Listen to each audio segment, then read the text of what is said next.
Estamos dando início a mais um programa Debates Le Monde Diplomatique Brasil, uma iniciativa do jornal Le Monde Diplomatique Brasil, em parceria com a TV PUC, com o canal universitário e com a TVT, a TV dos Trabalhadores. Hoje nós vamos tratar dessa dinheirama que está sendo esparramada pelos municípios a partir das emendas parlamentares. Isso está certo? É assim que se faz política, né? É legal? Os legisladores podem gastar dinheiro ou eles só podem legislar? Bom, essas questões todas são complexas, a resposta não é simples, né?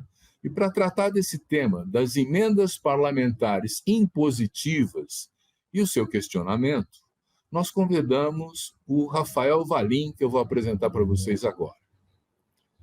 O Rafael é doutor em Direito pela PUC de São Paulo, foi professor visitante de vários países, foi professor na Inglaterra, no México, na Colômbia, na Argentina, na França, né?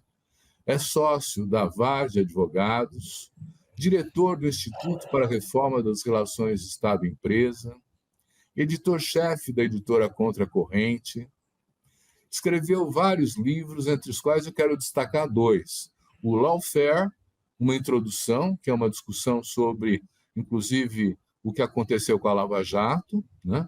E o Estado de Exceção, a forma jurídica do neoliberalismo. O currículo do Rafael é bem mais vasto, mas eu só concentrei para dar uma ideia de por onde ele anda. Muito obrigado, Rafael, por estar aqui com a gente hoje. Para nós é uma satisfação poder contar com a sua contribuição. Eu que agradeço, Silvio, o honroso convite para participar do seu programa. É uma enorme alegria me dirigir aos amigos do Le Monde Diplomatique Brasil e conto sempre comigo, estou às ordens aqui. Rafael, eu queria começar com essa questão básica, né? Vamos ser cartesianos, o legislativo é para legislar e o executivo é para executar, né? Quer dizer, o que fazem essas emendas, esse dinheiro na mão dos parlamentares? Isso é constitucional, é legal, pode ser? Não distorce o modelo político? Muito bem, Silvio.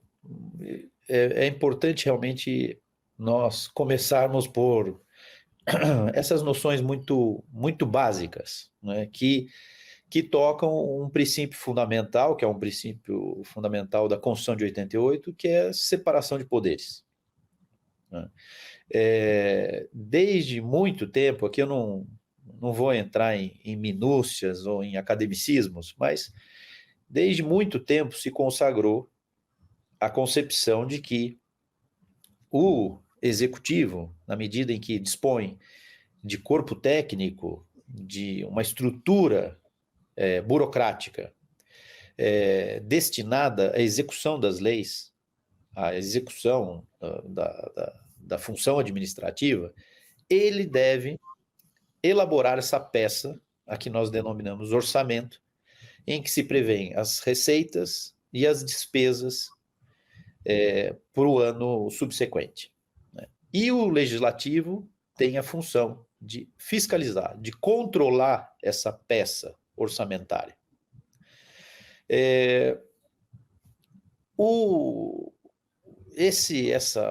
E aqui já entra no nosso tema, essas mudanças que remontam a 2015 e que colocam o legislativo numa função também de executor de um poder que define também concretamente as despesas a serem executadas, sem dúvida alguma, é uma violação, uma transgressão, uma subversão do modelo de separação de poderes que foi consagrado na Constituição de 88 e que está consagrado através dos tempos, né? Então, de fato, como você colocou, não é função do legislativo definir em concreto, como se fosse um ordenador de despesas, aquilo que vai ser executado no orçamento.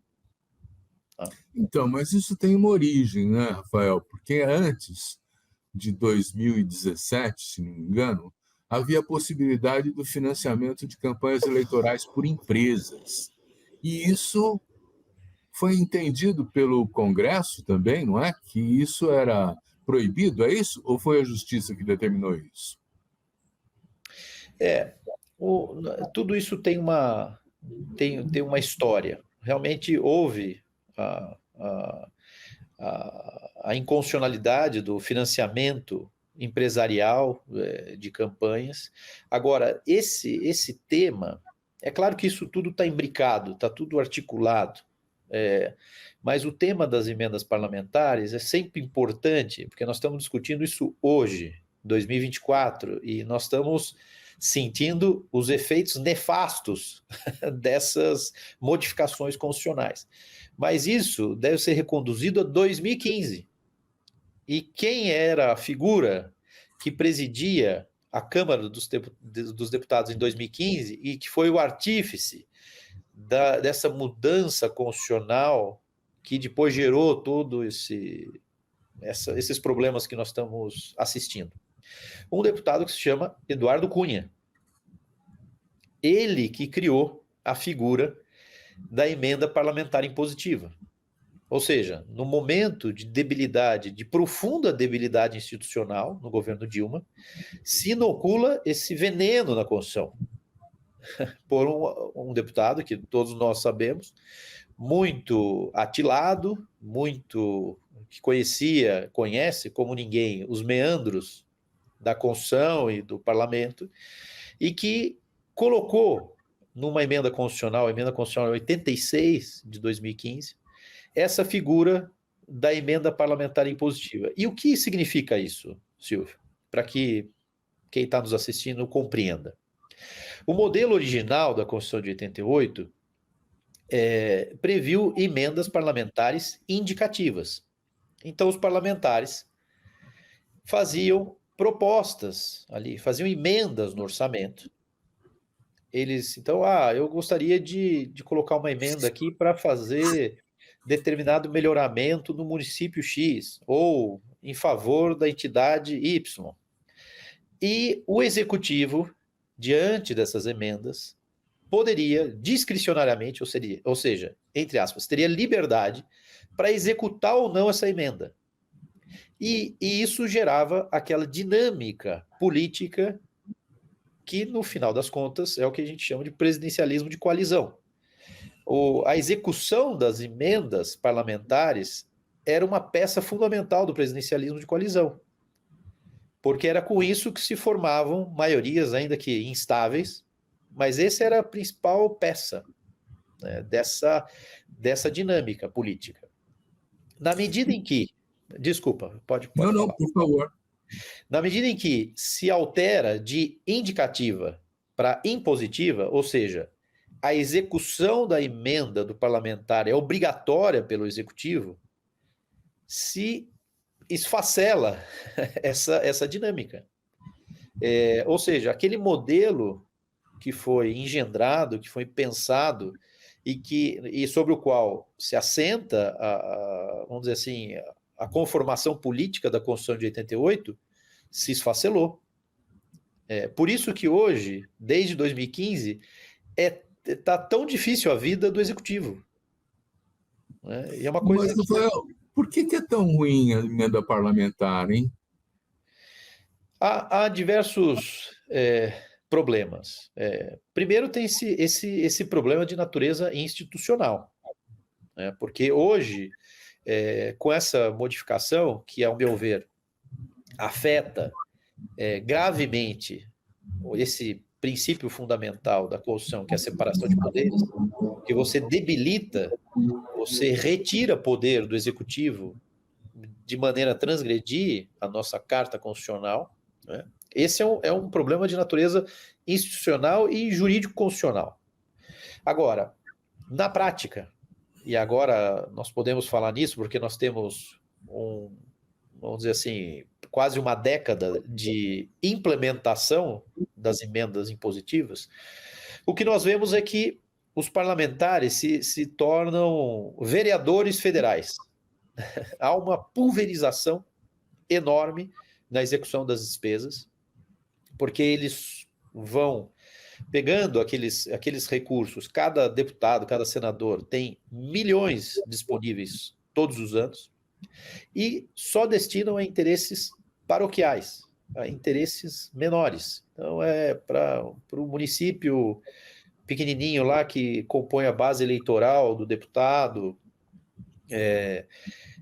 Nós vemos também, todos os dias no noticiário, escândalos derivados dessas emendas parlamentares, porque também é um problema, Silvio, de controle. Quando nós temos, por exemplo, uma grande obra de infraestrutura, ela é fiscalizada muitas vezes por 2, 3 órgãos de controle ao mesmo tempo. Então, é o TCU, é a CGU, muitas vezes até os tribunais de contas do local onde está sendo executada a obra, enfim, um grande aparato de fiscalização sobre esses projetos. Quando a gente pulveriza de maneira tão acentuada a execução das despesas, o controle também fica muito difícil. E muitas vezes fica insuscetível de controle, porque muitos tribunais de contas têm até um limite a partir do qual ele exerce a fiscalização.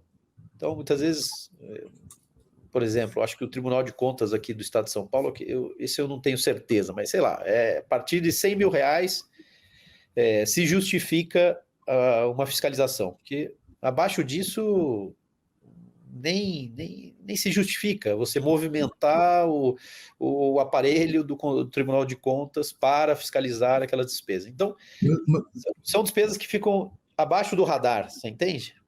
Então, mas tem uma discussão hoje em dia, inclusive que está nos jornais, se tem que haver emendas que eles chamam de emendas PIX ou não, que são emendas de comissão que você não sabe quem propõe e para onde vai. Isso é possível continuar dessa forma? Isso mesmo.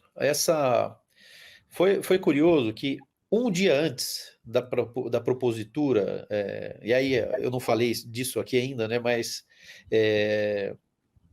o Valfrido Vardi, Pedro Serrano, o ministro Valdir Simão, Gustavo Marinho, Diana, enfim, alguns advogados assumiram o patrocínio de uma ação direta de inconstitucionalidade, cujo autor é o PSOL, contra todo esse modelo de emendas parlamentares impositivas. Nós propusemos essa ação, e um dia antes dela, a PGR, a Procuradoria-Geral da República, moveu também uma ação, mas especificamente contra as chamadas emendas PIX. O que são essas emendas PIX? Elas também são objeto da nossa ação.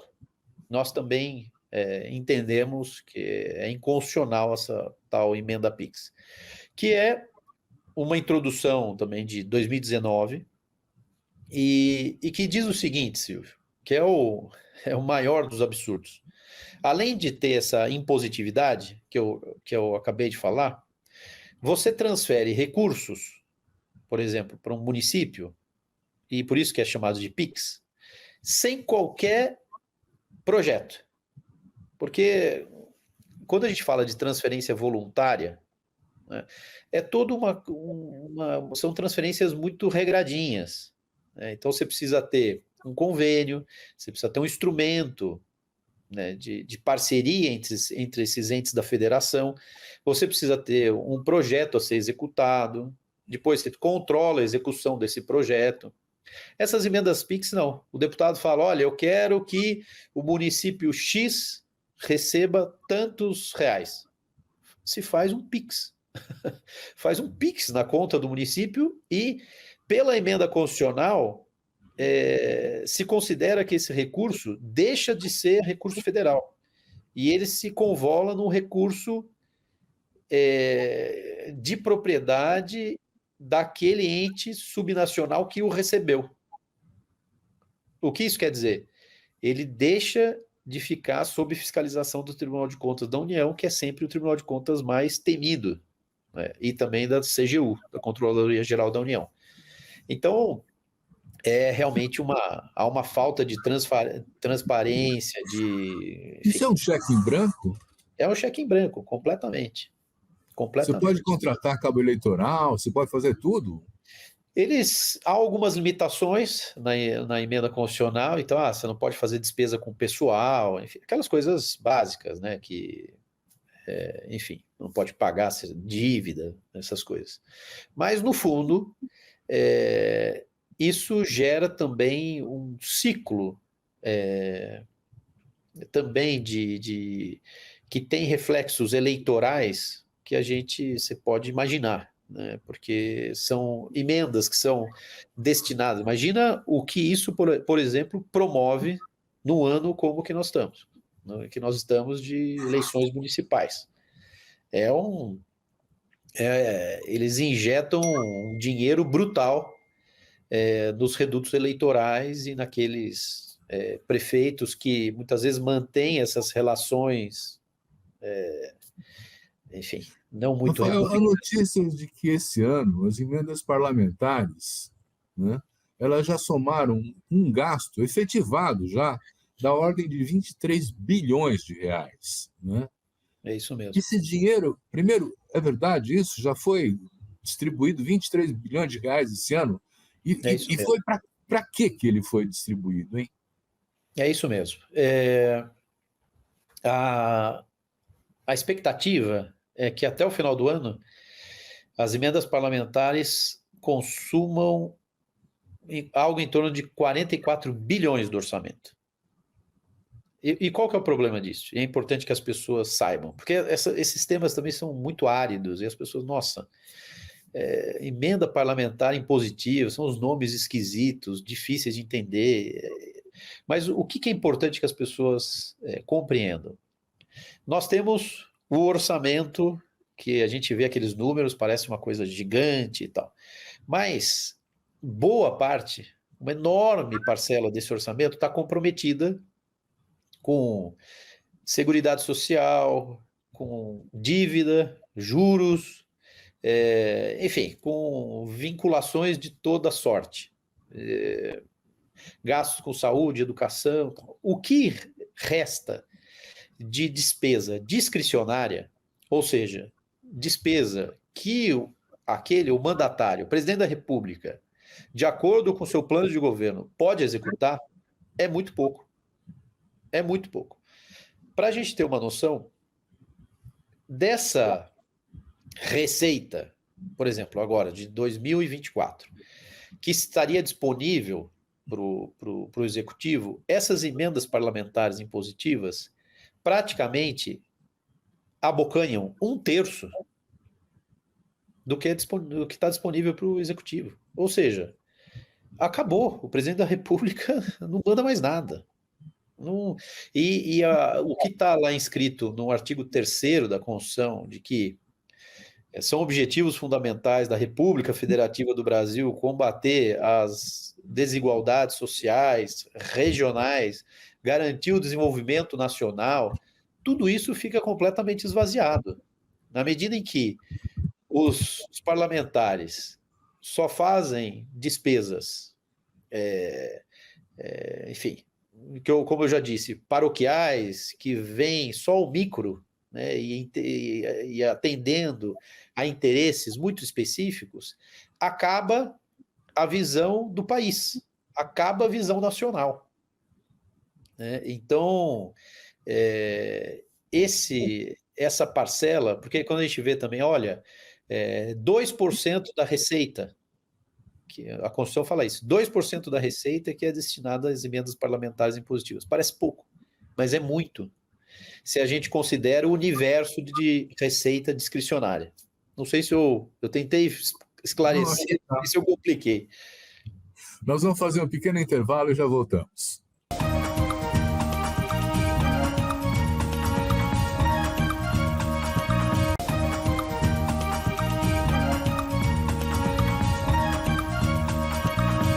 Rafael, eu queria dar destaque a essa notícia que você nos trouxe de uma ação direta de inconstitucionalidade das emendas parlamentares impositivas. Isso tem sucesso? Tem chance de sucesso? pode atrapalhar as eleições desse ano? Como é que você vê isso? Muito bem.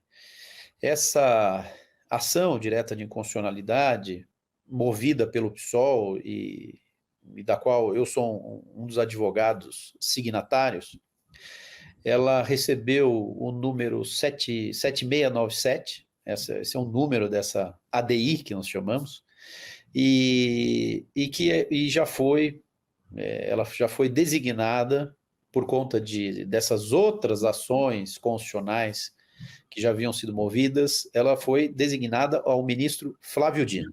Ele é o relator dessa ADI. Né?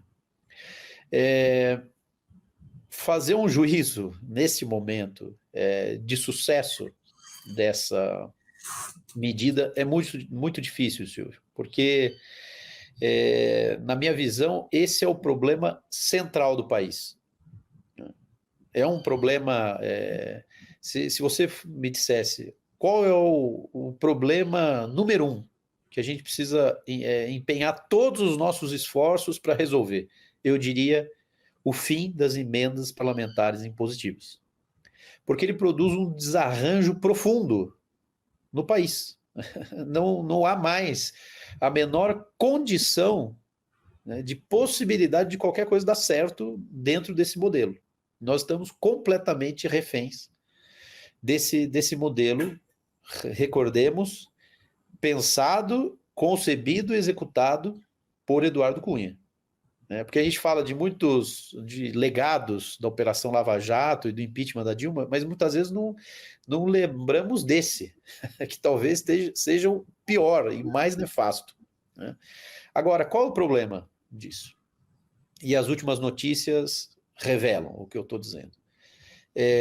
O Executivo tem um grande receio de como o Legislativo vai reagir a essa medida. É claro que a nossa medida não tem nada a ver com o governo. Não tem nada a ver com o governo. Nós, o PSOL, entendeu que isso era um problema, compartilhamos dessa visão de que esse é um problema central do país, e aliás, o PSOL foi muito corajoso ao postular essa ação, né, ao postular esse pedido. E então, como eu vejo isso, né, essa reticência do governo mostra ou só comprova o que eu estou dizendo, de que há uma fragilidade enorme do Executivo diante do Legislativo. Porque hoje, em rigor, o Legislativo, os deputados não dependem de nada mais do Executivo. Eles não precisam passar o pires lá para, olha, execute aqui a minha emenda parlamentar que eu apoio o governo. Acabou. Eles não precisam de mais nada. E a governabilidade ficou impossível. Então, o Executivo tem muito receio de sinalizar um apoio à nossa tese, natural, com medo de uma retaliação. Lembremos que quem tem o poder de iniciar um impeachment é o presidente da Câmara. Então, eu vejo com muita dificuldade, eu compreendo toda a complexidade desse tema, mas, ao mesmo tempo, me parece que a gente não pode fugir desse tema, Silvio. Não podemos fugir mais nem um dia desse tema. Né? E é por isso que nós aceitamos esse encargo aí de sermos advogados do PSOL e defendemos essa tese ante o Supremo. Mas, Rafael, 1/3 dos recursos disponíveis para aplicação livre é muita coisa. Por que esses parlamentares precisam de tanto dinheiro? A gente volta à primeira pergunta que você fez. Eles não precisam e não deviam ter esse recurso disponível. Eles não deviam ter qualquer disponibilidade sobre esse recurso. A função do parlamentar é outra. Né? Agora, se você me perguntar, a vida como ela é. Por que eles precisam de tantos recursos? Os jornais nos respondem todos os dias, né? Esses recursos obedecem a uma lógica, né, de alimentação, não só muitas vezes de interesses espúrios, de interesses escusos, mas também uma lógica eleitoral, de perpetuação dessas pessoas e também de irrigação de políticos locais, de políticos regionais. Então, eu afirmo, sem medo de errar, que essas emendas parlamentares impositivas, é claro que eu estou aqui fazendo uma generalização e tem parlamentares que aplicam bem isso, não vou negar essa realidade, mas, de modo geral, o modelo contribui para uma desvirtuação do interesse público. Isso eu não tenho a menor dúvida. Hum. Eu não Então, tenho... eu levantei uns números, Rafael, uns números muito impressionantes, porque o Brasil tem uma dimensão continental, né? Quer dizer, é um país enorme, são 5.568 municípios que vão ter eleições esse ano.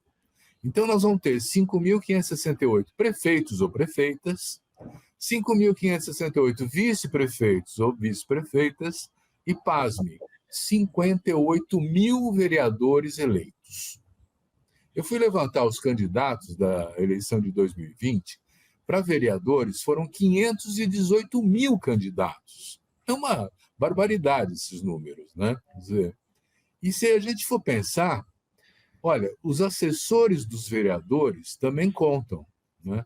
Em São Paulo, cada vereador tem 30 assessores. Claro, claro. No Rio de Janeiro, tem 20.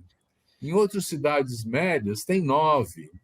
Então, eu até fiz um ensaio, botei aí uma média de 5 assessores por vereador, talvez até seja um pouco mais. Nós vamos ter 300 mil pessoas como assessores, né? Então, é um exército que vai estruturando, vamos dizer assim, o trabalho dos partidos nos bairros, nas cidades, vai se preparando para as eleições presidenciais de 2026. É assim que se monta, né, essas estruturas. Sem dúvida. Eu tenho a impressão que, com esse desenho que você está apontando, quer dizer, a reincidência, a reeleição vai ser muito alta, né? Muito alta. Você tem toda a razão. Eu não sou um cientista político, eu sou um jurista, mas o que a gente vê pelos números é isso. É isso que eu estava dizendo, há uma alimentação das pessoas que já estão. Porque imagina um novo entrante nesse contexto.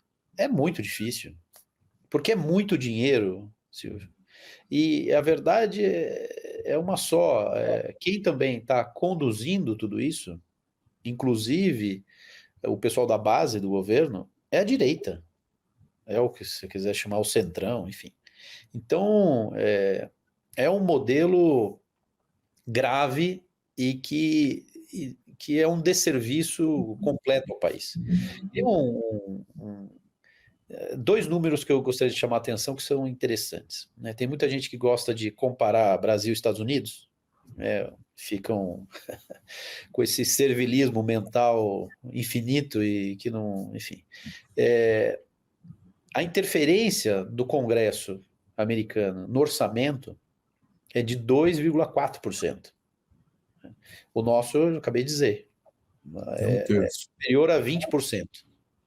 Só para a gente ter uma ideia. Tem um outro gráfico também, agora não vou lembrar os autores, num estudo muito interessante, que mostram a evolução desde ali de 2014, 2013, dos investimentos no PAC até 2020 e os gastos com emendas parlamentares. É muito interessante, porque em 2020 zera as despesas com PAC. E as despesas com as emendas parlamentares impositivas superam o melhor momento do PAC, que mostra exatamente o que eu estava dizendo, Silvio. Acabou, assim, essa ideia de projetos estruturantes, projetos de transformação do país, de redução de desigualdades regionais, de, olha, vamos criar novos ativos para o país. Isso sim, depois tem um impacto extraordinário nos municípios, nos estados, isso acabou. Porque não há, sem orçamento, não há política pública. Não tem como fazer política pública, né? Eu fico pensando, frente aos seus argumentos, né, no papel do Estado, né? Quer dizer, como implementador de políticas, né? Como definidor da estratégia de desenvolvimento. Exatamente. Você vê, por exemplo, na defesa do neoliberalismo, do livre mercado, esse desenvolvimento tá delegado às empresas que tomam as suas iniciativas, né? Sim. Se nós pensarmos, por exemplo, no caso da China, que tem um outro modelo econômico, o planejamento é centralizado, é feito pelo Estado com um plano de desenvolvimento de médio e longo prazo. E as iniciativas privadas se agregam a isso, mas somam nesse sentido, né? Quer dizer, Exatamente. então, eu estou pensando assim, quer dizer, esse tipo de parlamentarismo executivo, eu sei lá como é que a gente chama isso, ele destrói as possibilidades de um desenvolvimento, né? Ele pulveriza demais. Você Completamente. tem... E é um parlamentarismo, entre aspas, sem responsabilidade, Silvio. Porque ele indica ali as despesas, aí, não, eu mandei, mas... E o executivo também vai falar, não, mas quem determinou essa despesa foi o legislativo. Ou seja, é uma subversão completa, né, Mas isso é neoliberalismo? Você também navega um pouco na filosofia aí, né? Quer dizer, Veja, esse conceito serve para aplicar às nossas emendas parlamentares? veja, o que eu acho, né, e a sua pergunta é muito, muito boa. Nesse caso específico, porque o dispositivo neoliberal, essa ideia de que tudo é mercado, tudo segue a lógica do dinheiro, desde as relações interpessoais até a definição do papel do Estado. Esse me parece que o dispositivo neoliberal. Aqui, eu confesso que é outra coisa, embora chegue no mesmo resultado. Me parece que é realmente uma apropriação do Estado por esses parlamentares, né? Porque não é nenhuma apropriação pelo mercado. São os próprios parlamentares que se apropriam do Estado. Mas, no final das contas, a gente chega no mesmo resultado, que é o esvaziamento da capacidade do Estado de promover o desenvolvimento. Veja, a Constituição brasileira se define como uma Constituição desenvolvimentista, naquele conceito do Celso Furtado de desenvolvimento como algo diferente do crescimento econômico, que é a transformação da sociedade através do Estado. A Constituição, eu sempre digo isso, olha, uma pessoa que quer ser, né, uma direita radical, uma defensora do livre mercado, ela pode defender isso no plano das ideias, mas a nossa Constituição não dá espaço para esse modelo. Felizmente para uma pessoa como eu, mas infelizmente para os direitistas convictos, porque o nosso modelo constitucional é um modelo desenvolvimentista, né? E eu chamo a atenção para uma coisa que é frequentemente esquecida, Silvio. Quando eu falo de infraestrutura, né, se a gente pega o livro, que é muito, pelos neoliberais, inclusive, tido como um livro de cabeceira, A Riqueza das Nações, do Adam Smith, nessa obra, né, clássica, o próprio Adam Smith coloca a provisão de infraestruturas como um papel irrenunciável do Estado. Então, para esse que muitos colocam como pai dessa visão de mercado, enfim, alguns até desviam, né, do que o próprio Adam Smith colocava, até para ele essa ideia de uma provisão de infraestrutura para ligar o país, para dar as condições para o florescimento do próprio mercado, é um papel do Estado. E nem isso nós estamos conseguindo mais fazer. Então, é um problema gravíssimo. Né? Então, Gravíssimo. pois é um problema grave mesmo, né? Quer dizer, e aí eu fico pensando, tem todo esse ideário neoliberal que fala da iniciativa privada, da liberdade do mercado e tal, mas eles não trabalham sem o dinheiro do Estado, né? Sem dúvida. Né? Sem dúvida. Isso, um regime capitalista como o nosso, pressupõe o Estado. Não há essa visão de que o Estado não deve se meter nas questões econômicas, tal, é uma visão completamente distorcida e de quem desconhece ou quer negar a história. Basta ver uma estudiosa como a professora Mariana Mazzucato coloca muito bem isso. Né? Quais são hoje as grandes inovações que movem o mundo? Né? Então, a gente pega essas empresas de tecnologia, que os americanos adoram colocar que nasceram numa garagem, lá numa cidade X e tal. Isso é uma lenda, isso é uma bobagem, porque todas essas empresas de tecnologia importantes dos Estados Unidos receberam maciços investimentos públicos. Né? E a gente aqui fica repetindo essas bobagens, muitas vezes inadvertidamente, mas outras vezes de maneira maliciosa, né?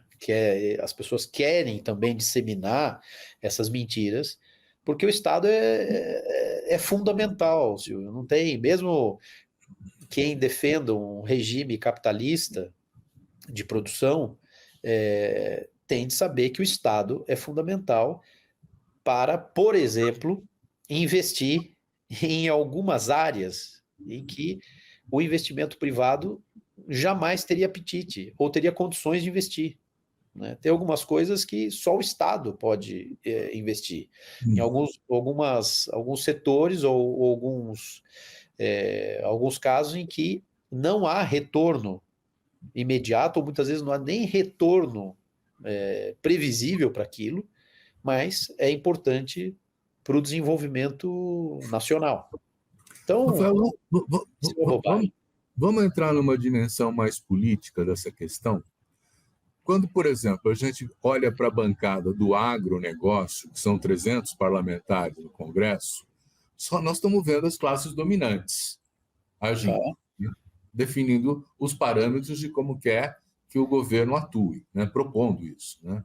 No caso das emendas parlamentares, isso não é possível, porque elas são pulverizadas. Né? Quer dizer, então, nós não estamos vendo um exercício da classe dominante no uso das emendas PIX, das emendas parlamentares, ou estamos? É uma boa pergunta. Né?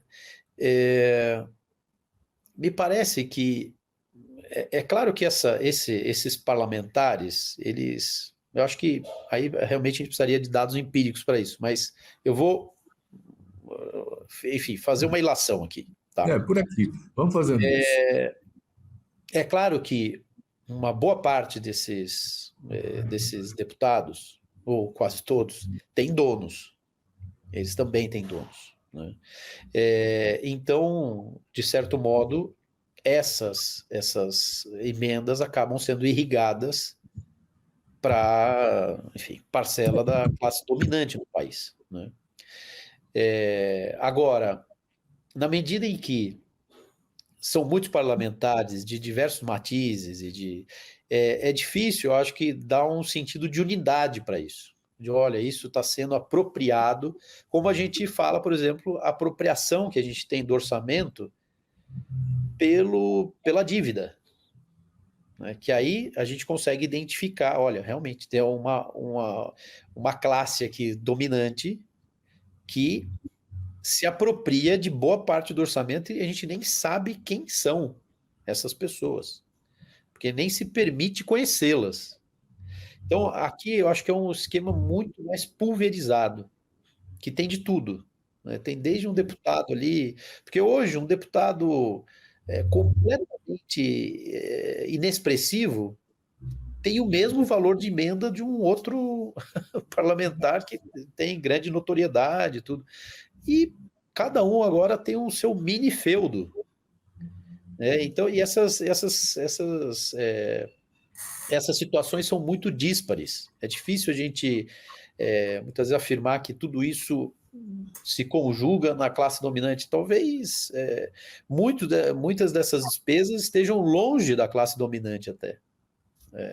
É curioso. E são realmente interesses fisiológicos, paroquiais, que motivam isso. Uhum. Nós vamos fazer mais um pequeno intervalo e já voltamos.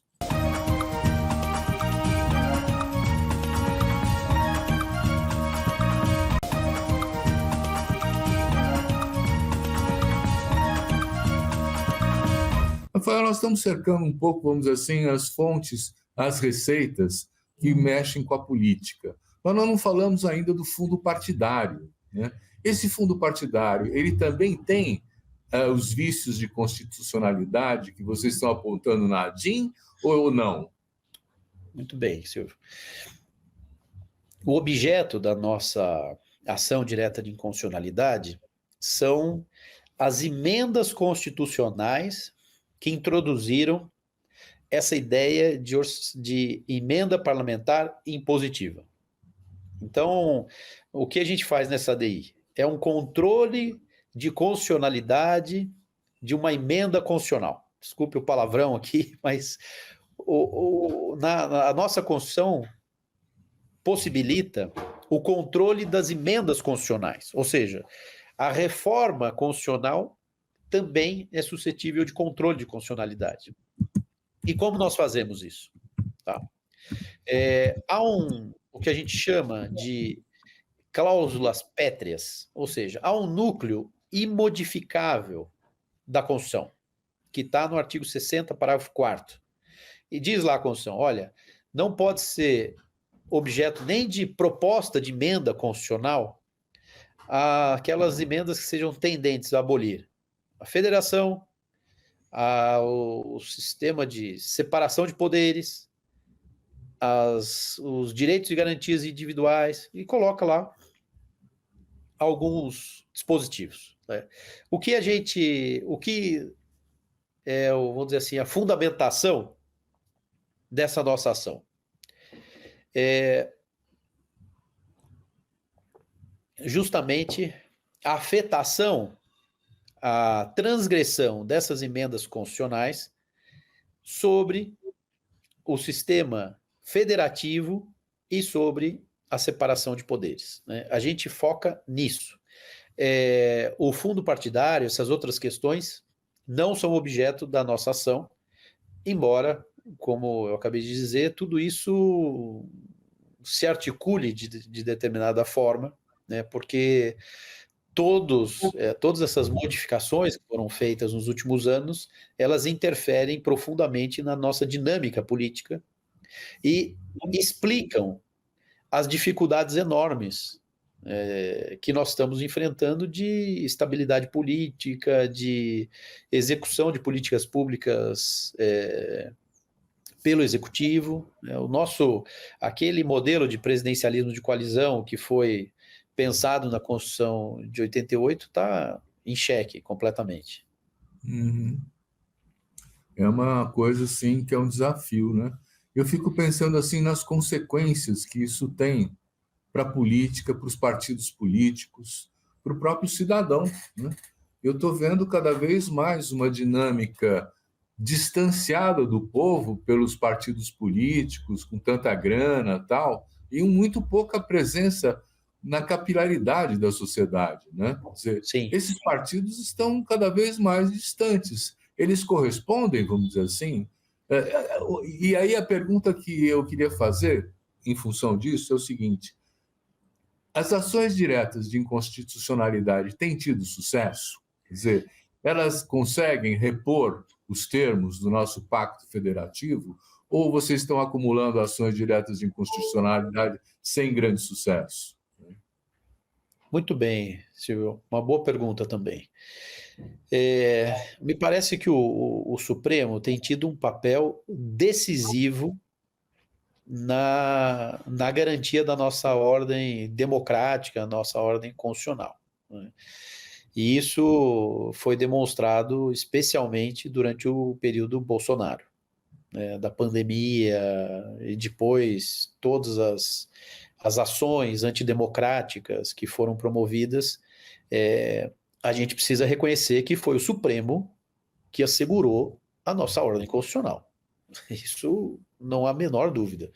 Depois, né, muitos questionam eventuais excessos do Supremo, ou como o Supremo tem realizado essa defesa da ordem democrática, mas o fato é que nós temos garantida uma ordem democrática por obra e graça do Supremo Tribunal Federal.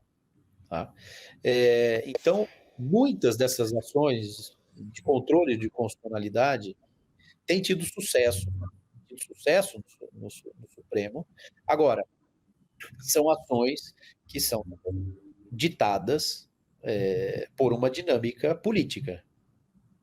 Então, e não há, nesse sentido, ação mais marcada por vamos dizer assim, por uma coloração política que essa ADI que nós ajuizamos.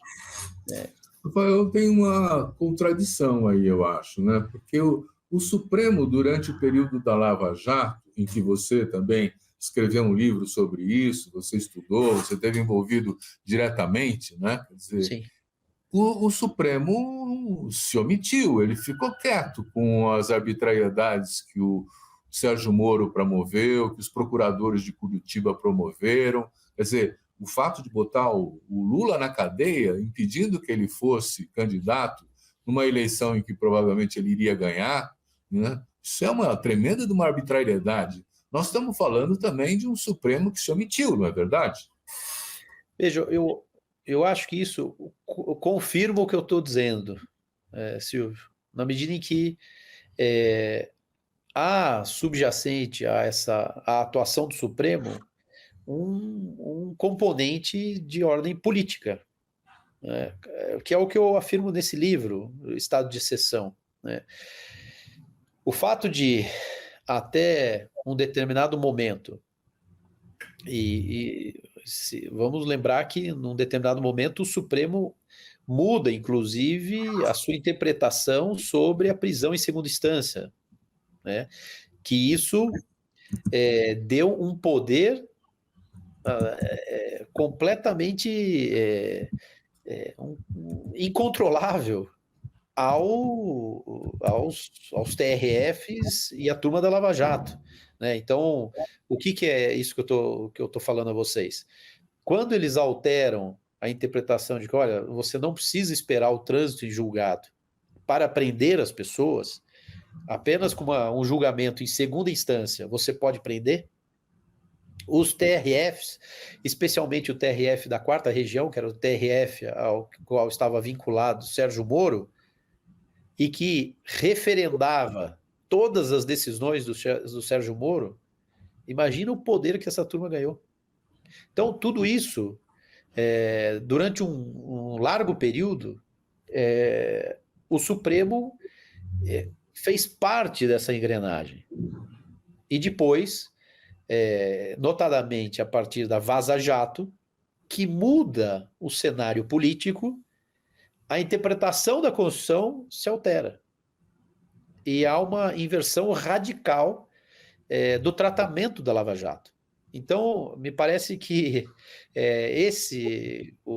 a postura do Supremo diante da Lava Jato confirma o que nós estamos dizendo, que há um componente político inafastável da jurisdição constitucional.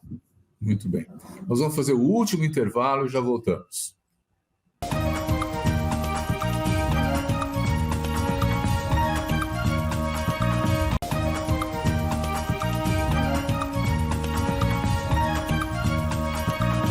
Rafael, a grande novidade nessa nossa conversa é essa ação direta de inconstitucionalidade que vocês estão promovendo a partir do PSOL. né? Quer dizer, que expectativas vocês têm de sucesso dessa ação? Nós esperamos, muito francamente, que essa ação consiga alcançar o seu objetivo, ou seja, que a gente pede em termos liminares, ou seja, cautelarmente, que todas essas despesas das emendas parlamentares impositivas sejam suspensas. Então, de imediato, se paralise, se obstaculize a execução desse modelo que contraria a Constituição original de 88, e depois, o nosso pedido final é a declaração de inconstitucionalidade de todas as emendas constitucionais que promoveram essas mudanças, ou seja, que nós voltemos a 88, ao nosso modelo original de emendas parlamentares indicativas. Então, nós esperamos que tenhamos sucesso, tenhamos êxito nessa ação para o bem do nosso país. Eu reitero, sem essa alteração, sem a supressão dessas emendas constitucionais que desfiguraram a nossa institucionalidade, nós não vamos avançar. Não adianta a gente eleger progressistas, gente maravilhosa no executivo, termos grandes planos ou formularmos grandes políticas públicas, que tudo isso restará inviabilizado por esse modelo nefasto, perverso das emendas parlamentares impositivas. Eu vou fazer até uma pergunta meio jocosa, assim. Se vocês tiverem sucesso, esses parlamentares que gastaram 23 bilhões esse ano vão ter que devolver esse dinheiro? Não, me parece que a declaração de inconstitucionalidade seria daqui para frente, né? E, inclusive, na cautelar, a gente pede que sejam preservadas as despesas que já foram executadas, para não causar também uma confusão ainda maior. Rafael, nós estamos chegando ao fim do nosso papo. Ele está super interessante, esclarecedor, mas o tempo corre, está acabando, né? Eu queria deixar para você esse momento para se despedir dos nossos telespectadores e enviar uma mensagem sua. Muito bem. Eu gostaria de reiterar meus agradecimentos a você, Silvio, te parabenizar pelo extraordinário trabalho que você realiza à frente do Le Monde Diplomatique Brasil, que é um veículo que eu sempre admirei e admiro demais, e como eu disse no início, estarei sempre à disposição sua, dos colegas do Le Monde, para discutir esses temas que são tão caros ao nosso país e tão fundamentais para o nosso desenvolvimento. Muito bom. Nossos agradecimentos, então, ao Dr. Rafael Valim, por importante depoimento que nos deu, e os nossos agradecimentos a você também que nos assiste, dizendo, semana que vem tem mais. Até lá.